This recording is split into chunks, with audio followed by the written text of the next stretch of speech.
Hello, everybody, and welcome back to the channel. As always, it is Jack here, and we've got a brand new interview. Unfortunately, still no camera. We're working on that technical difficulty. But as I always say, I'm not Sky Sports, so it's not so bad. And I've got a brand new interview, and this time we're coming from Mecklenburg-Vorpommern, and I'm delighted to be joined by Antje Schröder from HSG Warnemünde, which is a women's club. Of course, you would have heard about them in my interview with Karen McCabe, who play in northeastern Germany. And we're going to learn a bit more about women's football in Germany at the grassroots. So thank you so much for joining me today. Thanks for having me. It's a pleasure, honestly. So, as everybody knows, I'm a big German football fan, so it's good to get to know a bit more about the women's game in Germany. So, my first question is for people who might not be so familiar with women's football in Germany and Warnemünde as a club. How did Warnemünde sort of develop as a club, and how did a women's football department come about? There used to be just men's and boys football in the club. That's been running, I think, since the 90s. I'm not quite sure when the football side started. And in 2014, one of their players who became a player coach, Jörg Burgsthaler, who still is the coach of the women's team now, he was asked by one of his colleagues, Caroline Klatt, who was working with him at the university in Rostock, and she was saying, why does your football club not have a women's team? She used to play in her hometown before she moved to Rostock to start her studies at the university. And so the two of them kind of put their heads together and thought, well, we could just try and see if there is interest if we start a training group. And then that started in the summer of 2014. And over the course of about a year, the group just kind of grew and grew. And I joined the group in June 2015, actually during the Women's World Cup that year, when I was sort of getting back into women's football again. And I realized, oh, there's a new team forming very close to where I live. And so I picked up the phone and took up contact with them. And then we started playing in a small-sided league, so 7v7 in 2015-16 in that season.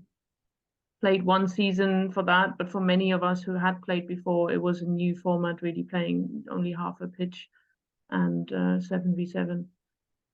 And so we decided to move up to 11v11 after just one season on in the other format, and then started in the league in the season 2016-17.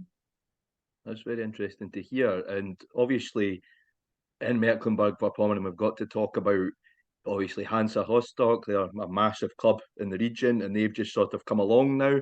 Hansa Rostock have formed a Frauenfußball department recently.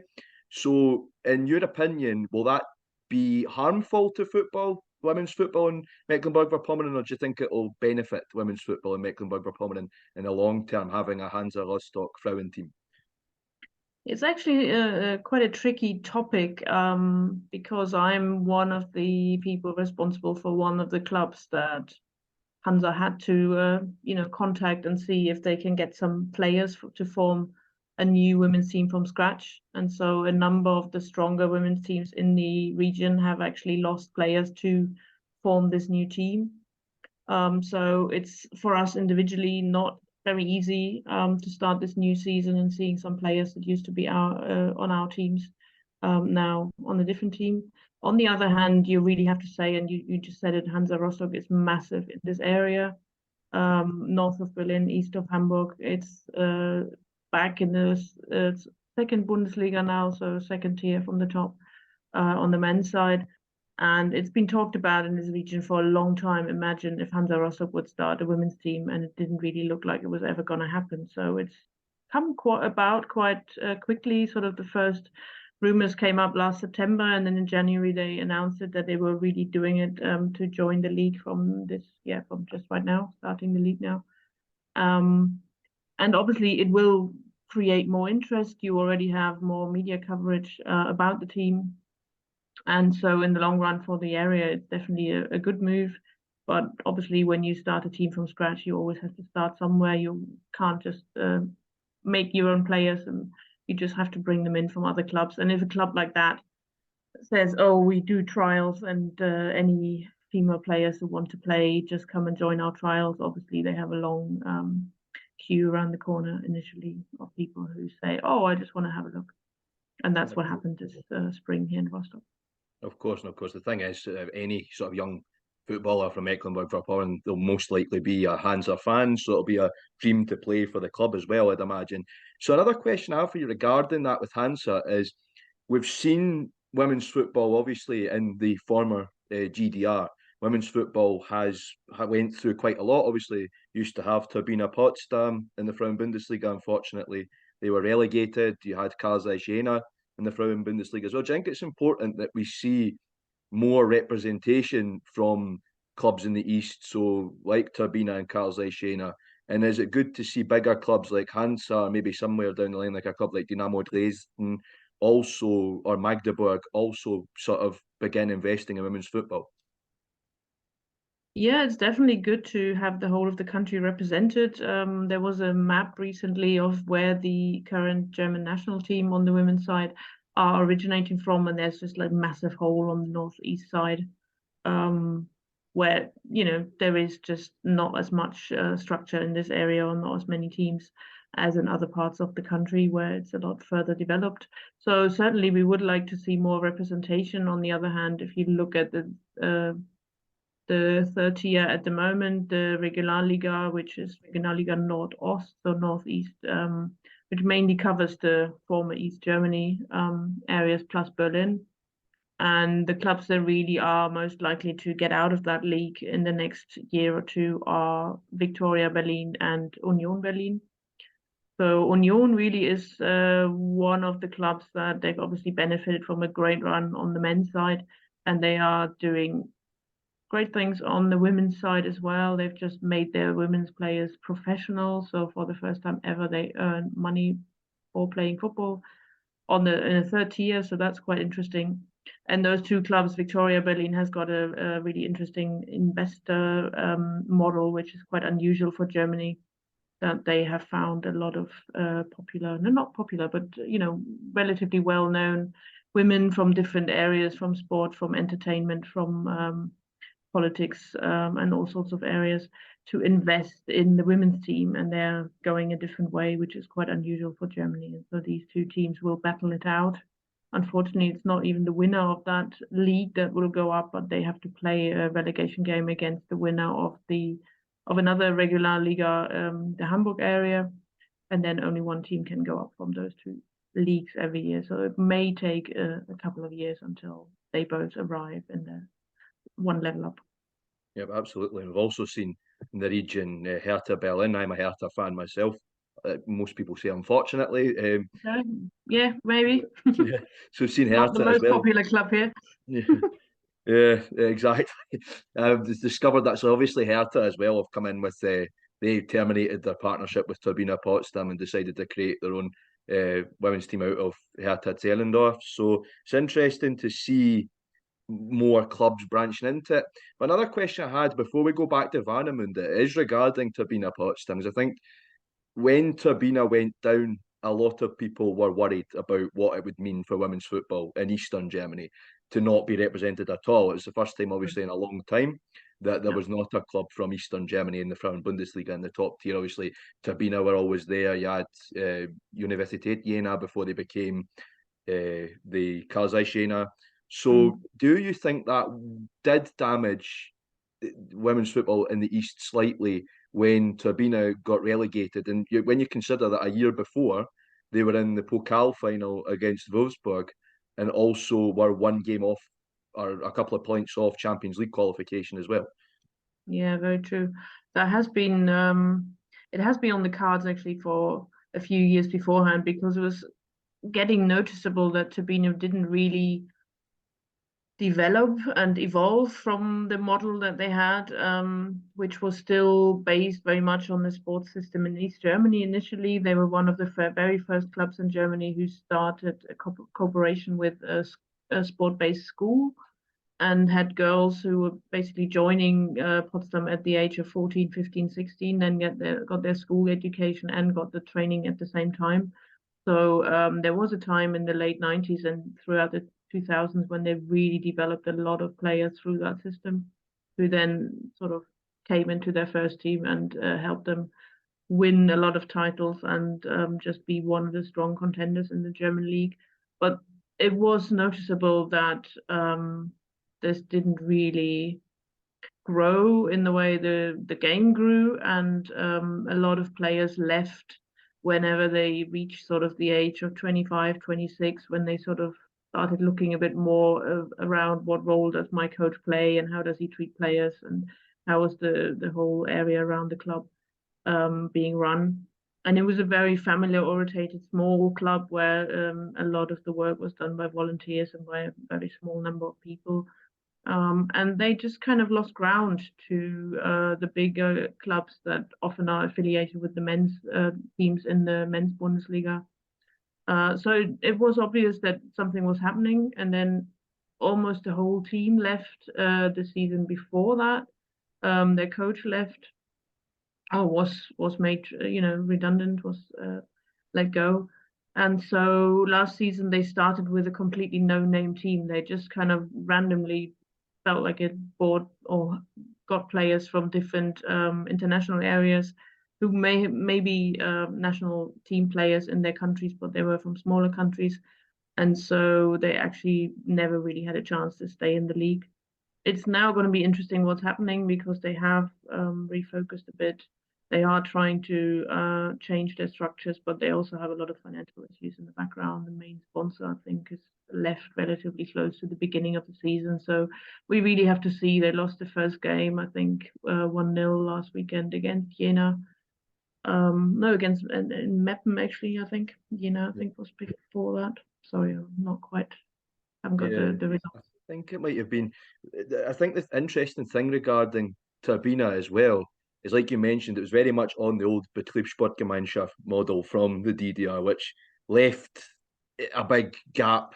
And I think what we've seen with Turbina is a delayed reaction to what happened to a lot of men's sides from the East in the 90s. Is they don't have the sponsorship money, they can't compete with the bigger clubs in the West, and they just sunk down the league. So obviously we've seen massive clubs like Dynamo Dresden, BFC Dynamo go sinking away down the leagues relatively early. In women's football, that was maybe a bit more delayed, but it came eventually. And I think it is definitely a case of that Turbina maybe failed to adapt to modern times a bit as well. So moving back to Warnemünde, obviously Warnemünde play in the local leagues, the district leagues, or what is known as the Verbandsliga, the state league. So with this Verbandsliga campaign coming up this season, we've got some clubs, big names in there like 1. FC Neubrandenburg and Hansa Rostock. How do you think Warnemünde will do in the Verbandsliga this season? Well, first, maybe it's important to mention that we actually won the title for the last 2 seasons. Last summer, it was the first title we won ever in the league. We had won a regional cup final in 2019 before that as a total underdog. But since then, Rostock FC played one level up on the Regionalliga, and so we had during the pandemic, we had a season that was not finished where we were top of the league, and now we've actually won the league for the last couple of years, but we have lost 4 players, from 3 of them from basically the starting 11, if you like, to Hansa Rostock. And it's going to be interesting. Rostock FC has come down again. They got relegated from the Regionalliga. They have lost a number of players to Hansa, also lost a number of younger players that were playing for them at a higher level from Neubrandenburg in a cooperation. So they've gone back to Neubrandenburg to restart their women's team again. And so it's going to be a very competitive league. And I think our aim has to be initially to definitely finish in the top 3 and then see how quickly this Hansa Rostock team is actually gelling. I mean, you have to imagine that there are a lot of players who used to play on rival clubs and they now suddenly have to form a team together. So they had a very intense pre-season period, and we'll have to see how quickly they start running. And also the other two, I think Rostock FC will have a relatively young team. They've pulled up a number of their juniors coming up into the senior team now. And Brandenburg, a lot of players who have played there before, played together before. So that's going to be very interesting, but we really look forward to a more competitive league. Absolutely. I think the league, I looked at it on Football Day a couple of nights ago and I was doing some research, and it does look very, very competitive, more so than I'd say in leagues at equivalent level in other states. So I looked at it in Berlin. There's a lot of clubs trying to dominate that. Teamspor 2, who I watched and I was in Berlin, they completely dominate that level in Berlin. So would you say that it's better for the clubs in Mecklenburg that the league is more competitive? Well, definitely. I mean, we have a huge gap between our regional league and the level above. It really is a huge step, and Rostock FC has played at the level above for the last 3 or 4 seasons. But due to the pandemic, there were no relegations. Otherwise, they might have come down earlier than they have.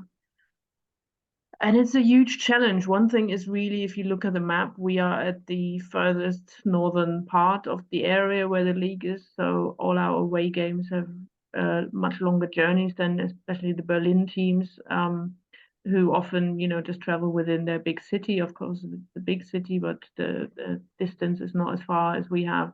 And it's a huge challenge as well to just find the finances for the travel, for the accommodation, and to just run a team on that level.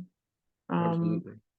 So therefore, for us at the moment, it's really it has to be the aim to just stabilize the league, stay with at least 8 or 9 teams, which is the first time in quite a few years now we've had that number of teams in the league, and then see if one of the teams will really run away with it, and then whether there is a way of all of us trying to push together maybe to get that team develop further into the higher leagues. Yeah, I think I've noticed that very much so with the Regionalliga Nordost, the Frauenregionalliga Nordost, that it is very Berlin centred. There's a few Berlin teams, and there's also, Mm-hmm. you look at Bischofswerda, for example, down in Saxon, which is the other extreme down in the far south. They've had similar issues to maybe what Rostock FC had, where it's just so all the other teams are so far away. And Bischofswerda aren't the biggest club in the first place. Their men's side obviously play in the Oberliga Sud, so the men's side are playing in the 5th level. So it's difficult. It is difficult for smaller clubs that aren't affiliated to a big team. Obviously, Victoria, as you mentioned, they have their investor model. Hertha, despite issues off the pitch, still have a lot of money compared to other sides in that league. Union have went professional in a Bundesliga side, so it is difficult to Keimspor get a lot of community funding. So it is interesting to see how the Berlin sides dominate it because they can. They have a lot of money. It's easier for them to get to away games. So it is very interesting to hear that. So where do you think Warnemünde will go in the future? Do you maybe hope for a push towards the Regionalliga at some point, or do you think it's better at the moment to stay at this level in terms of how the team will be able to compete? Well, we've actually knocked on the door of the Regionalliga, if you like. We by winning the league, winning the title, we actually were allowed to apply to take part in the relegation games to go up to the Regionalliga. And it always depends on whether the winners of the leagues in the 6 different regions within that Regionalliga, if they want to go up or not. And in the end, it wasn't 6 teams; it was 3 teams who were playing for 2 places, and we were one of the 3 teams. But then our aim was to just reach those games to finally be able to meet teams from other areas that we don't usually get to play very often, and just see where we are at. And in a way, we have learned a lot of where we have to work. And we've seen where our shortcomings, especially after a very short season last season, where we only had 10 games in the league. So we were just not up at the same level as teams who had played a lot more games and had a lot more game rhythm. It may have been the best chance to go up because of the fact that the league only had 6 teams and we now have those 3 new teams coming in. But it's definitely something that we will still keep trying to get to that level again. And then we have to see as a very small club if that's actually feasible for us really to manage the team at that level. Yep, absolutely. And again, I think I draw on Bischofswerda as an example, that it was maybe for them just a little bit too soon and a little bit too much to go up to that level. So we're talking about, you mentioned the application for the Relegationsspiel there, and obviously we know from the men's Regionalliga Nordost and the men's Oberligas and below that there's a lot of bureaucracy involved in these games. Obviously, we look at the scandal there's been with Energy Cottbus and BSU Dynamo 2 years running, that a Regionalliga Nordost team from the men's has not been promoted to the Dritte Liga because of this. How does that bureaucracy work in women's football? Is it worse, or is it slightly more negotiable than it would be in the men's game, for example? I'm not sure if it's negotiable. I think those are decisions that are made much higher up than we are not really involved in, and very often our players are not really even aware of some of these situations. It's just a decision that has been made that a certain number of teams can be promoted, and you have more leagues on the level below than you actually have places for promotion. And so that this has been the model that they've come up with for the moment. But there is a lot of anger about it, because it kind of favors other areas more than our own, while ours really would need to have that extra level of support and development to actually get further. Yep, absolutely. It's very interesting to hear. So, how would you say the Verbandsliga in Mecklenburg-Vorpommern compares? Because you obviously mentioned about other areas, to other states in the region like Brandenburg or Thüringen or Berlin. Would you say it's more difficult, or would you say it's on a level peg with some of them? How would you describe that? Not that easy to say for me, because I haven't really seen the level of play from many of these other regional leagues, because it's just quite far away, and I'm very involved with my own team, so I don't get much time to travel around to see games at that level. I think in the, how would you say, Flächenstaat, so the regions that are spread out quite a lot. Mecklenburg-Vorpommern is the least populated area in Germany, so we have very long distances between teams, between places, compared to a city like Berlin, where you have two leagues that both basically just cover one city. And I'm always amazed how many different teams there are, actually, that they all manage to find enough players, and that you don't find really that teams are sort of coming together and join strength to join their forces really to develop further. So it's quite difficult. I think the Berlin Liga is definitely a lot stronger. We have played a number of friendly games against teams from that league.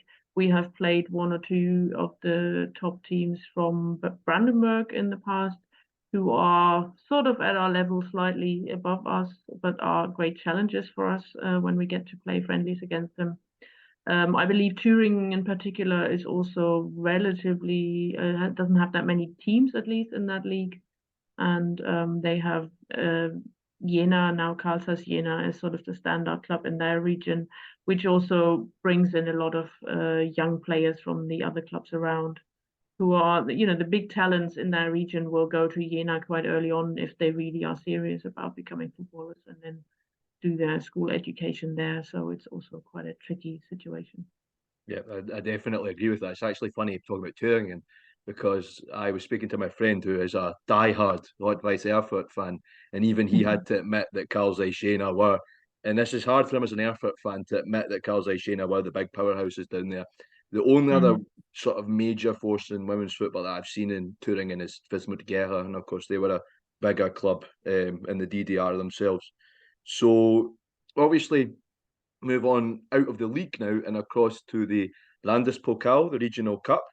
How do Warnemünde tend to? Obviously, you mentioned that they've got a final of a regional cup. How do Warnemünde tend to perform in the regional cup each year, and what's the sort of challenge like against teams from a sort of higher level or the level below? Sometimes you can get underdog stories. So what's the Frauen Landespokal like? I know the men's one in Mecklenburg-Vorpommern throws up a lot of surprises sometimes. So I'm interested to hear what the Frauen Landespokal is like in Mecklenburg-Vorpommern.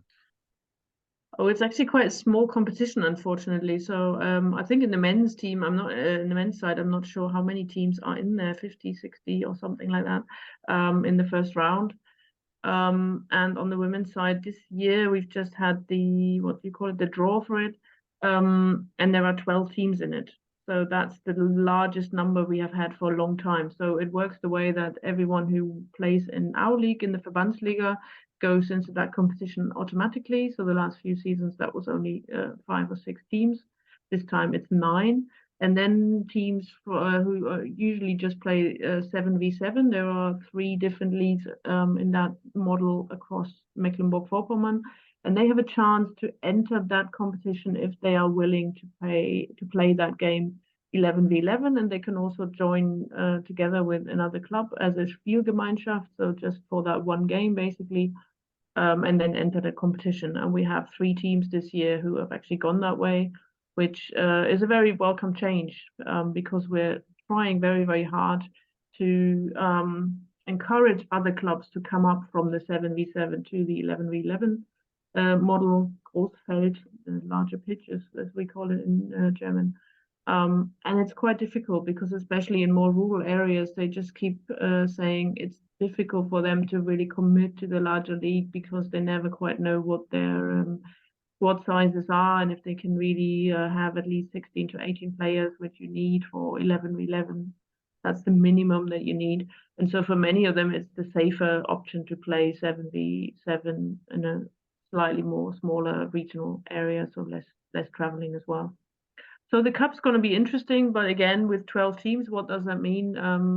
I think you have something like 4 games plus a number of teams who have a bye in the first round. So you then get to the quarterfinal, you get down to 8 teams. Yeah, so that's what's just happened, and yeah, it's going to be interesting. It's definitely complicated as well. Trying to get my head. I mean, I know a lot about very obscure German football, and even trying to get my head around it, it is difficult.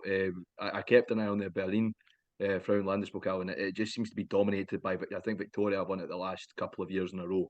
Yeah. So, we'll very quickly ask one last question, just for to wrap it up, really. And what do you think, in one word? This is what I like to challenge my guests. This in one word, and it can be auf Deutsch as well if you'd prefer. Is in one word, how do you think women's football in Mecklenburg-Vorpommern could be described? Development stage, really, Entwicklungsland in German, which is quite sad, but it's, we're really, I think we're one of the areas in Germany where we have a long way to go to compete with other regions, and where a lot of different things at club level, at the federation level, the regional federation level, and individual people who just need to come in. There's a number of sponsors that are needed to actually raise the level of competitiveness and what clubs are having available and can offer to their players as well. So it's interesting, but it needs to happen, because otherwise we will fall even further behind. Yeah, and I hope that the Landesverband actually looks at that and uses it as an initiative, because I think Mecklenburg-Vorpommern is a very interesting part of the country. I know a few people from the region, from Schwerin, and there's so much good football there, both men's and women's football. And it's not just Hansa. That's what I always tell people. There's clubs like Dynamo Schwerin in the men's, there's Warnemünde in the Frauenfußball. So it's very, very interesting region of the country. So I hope to see football develop there more. So thank you so much, Antje, for joining me tonight. It was a brilliant conversation. I really enjoyed it. So just once again, thank you. Maybe I can add one thing, which has literally just been mentioned this week, or been made public this week. We're gonna have a women's national team international game in December, on the 1st of December, here in Rostock at the Ostseestadion. The German women's team against Denmark. So that's gonna be a big thing, a big event that all the players within women's football in Mecklenburg-Vorpommern will definitely try and pull together and fill the stadium. That's excellent to hear that as well, actually. because it's good to see them playing. I've seen the DFB Frauen team have played around the East a lot more. They were at the Stadion der Freundschaft for a few qualifying games in Cottbus. They were down at the Stadion an der Gerritstraße in Chemnitz as well. Steigerwald Stadium for a friendly down in Erfurt. So it's good to see them playing around the region. We don't get that in Scotland. In Scotland, the women's team only play at the National Stadium in Glasgow. So we don't see a lot of, they usually play the occasional friendly, maybe in cities like Dundee, but really it's just focused on Glasgow, which is a shame, actually. Okay. But once again, they haven't played anywhere in North Germany for a very long time, so it's really a big deal that they are coming this way. And also in terms of sustainability, the Denmark team will probably not fly in. They're probably going to travel by ferry and by bus. Exactly. Nice. In this day and age, that's very important as well.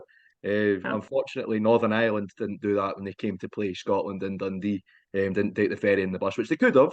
It'd only taken them about 4 or 5 hours. So, bit disappointing, but it's good to see that. But yeah, once again, thank you so much. And guys, if you do enjoy this content, please subscribe, leave a like button, hit the like button, leave a subscribe if you enjoy more Scottish and German football content. Until then, I'll see you all later.